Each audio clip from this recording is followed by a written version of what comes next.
أمر رئيس الجمهورية عبد المجيد تبون الاثنين خلال اجتماع مجلس الوزراء بتحضير النصوص التطبيقية التي ستسمح برفع الأجور ومنح التقاعد ومنحة البطالة للشروع في صب الزيادات. وأمر رئيس الجمهورية الحكومة خلال الاجتماع بالتحضير للنصوص التطبيقية الخاصة برفع منح التقاعد، وكذا التحضير للنصوص التطبيقية الخاصة برفع قيمة منحة البطالة. كما وجه الرئيس تبون إلى ضرورة الشروع في صب الزيادات المالية بداية من جنف المقبل مباشرة بعد موافقة البرلمان على مشروع القانون. بيان اجتماع مجلس الوزراء. ترأس اليوم السيد عبد المجيد تبون رئيس الجمهورية القائد الأعلى للقوات المسلحة وزير الدفاع الوطني اجتماعا لمجلس الوزراء تناول مشروع قانون يتعلق الأول بالقضاء العسكري والثاني بالوقاية من الفساد باستحداث وكالة وطنية لتسيير الممتلكات المجمدة والمحجوزة والمصادرة، وعروضا تخص البرنامج التكميلي للتنمية لولاية تيسمسلت، إنشاء الوكالة الوطنية لتحلية المياه، ومتابعة مدى تنفيذ خارطة الطريق لتطوير الأسطول الوطني للنقل البحري للبضائع. في المستهل توجه رئيس الجمهورية بجزيل شكره للحكومة لمساهمتها في إنجاح القمة العربية التي احتضنتها الجزائر، أعقبه عرض جدول الأعمال ثم نشاط الحكومة للأسبوعين الأخيرين من قبل السيد الوزير الأول، ليسدي السيد الرئيس التوجيهات والتعليمات والأوامر.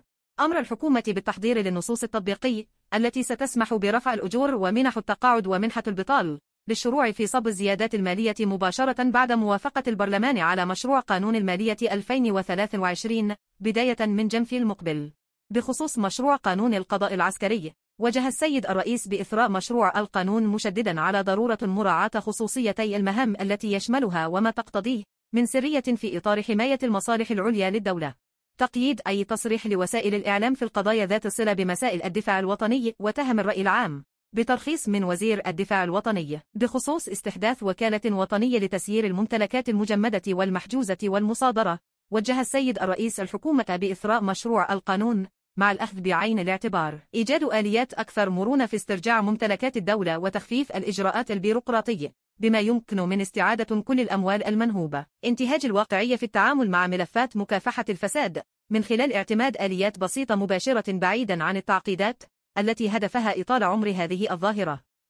أن القانون فوق الجميع وحماية المواطن أولى الأولويات ومحور اهتمام الدولة. استمرار مؤسسات الدولة في متابعة كل أشكال الفساد مهما كانت امتداداته بالتنسيق مع الهيئات والدول المعنية، حيث أبدى السيد الرئيس ارتياحه لما تبذله بعض الدول الأوروبية من تعاون لاسترجاع الأموال المنهوبة. بخصوص البرنامج التكميلي للتنمية لولاية تيسمسلت، أمر السيد الرئيس وزير الداخلية والجماعات المحلية بالنزول إلى الميدان والاستماع عن كثب للمنتخبين المحليين بهدف خلق الانسجام مع تطلعات المواطنين واهتماماتهم ومراعاة خصوصية هذه الولاية التي تحتاج إلى تنمية شاملة. إن الهدف من بعث هذا البرنامج التكميلي هو تحسين حياة المواطن بالأساس وتحقيق توازن تنموي يضمن لولاية تيسمسلت وولايات أخرى مواكبة المسار التنموي وطنيا. تنمية الولاية يكون أولاً بفك العزلة وإعادة بعث مختلف المشاريع المجمدة بعد عملية إحصاء دقيقة وإزالة كل العقبات لا سيما المشاريع الحيوية للمواطن.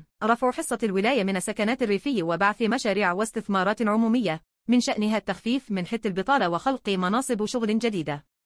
العمل على ازدواجية الطرقات من أجل تسهيل التنقل خصوصا نحو محورية يارت والعاصمة الجزائر. بخصوص إنشاء وكالة وطنية لتحلية المياه، ثمن السيد الرئيس كل المجهودات المبذولة من مختلف الشركاء الوطنيين وبإمكانات جزائرية في حماية الأمن القومي المائي أمام ما يعرفه العالم من تذبذب وشح في الموارد المائية. استحداث تخصص جامعي جديد لتكوين طلبة وإطارات جزائرية في ميدان تحلية مياه البحر بالنظر إلى ما حققناه من تقدم في هذا المجال الحيوي، حيث إن الجزائر تنتج أكثر من 2,700,000 متر مكعب يوميا وهي من الدول الرائدة في هذا الميدان. وفي هذا السياق عبر السيد الرئيس عن شكره لكل الإطارات التي ساهمت في هذه النقلة النوعية من أجل توفير مياه الشرب للمواطن. بخصوص متابعة خارطة طريق تطوير الأسطول الوطني للنقل البحري للبضائع، أمر السيد الرئيس وزير القطاع بإعداد تقرير شامل ومفصل لوضعية هذا القطاع مع تحديد المسؤوليات لتقديمه وعرضه في مجلس الوزراء المقبل. إعادة بعث قطاع النقل البحري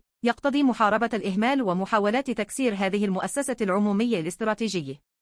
أمر السيد الرئيس بإعادة تجديد حظيرة النقل البحري، وذلك من خلال اقتناء سفن جديدة. أمر السيد الرئيس بنشر دفتر الشروط الخاص بالمصنعين ووكلاء بيع السيارات يوم الخميس 17 نوفمبر 2022. وفي ختام الاجتماع وافق مجلس الوزراء على مراسيم تتعلق بتعيينات في وظائف عليا في الدولة. تم. سلام عليكم ورحمة الله وبركاته.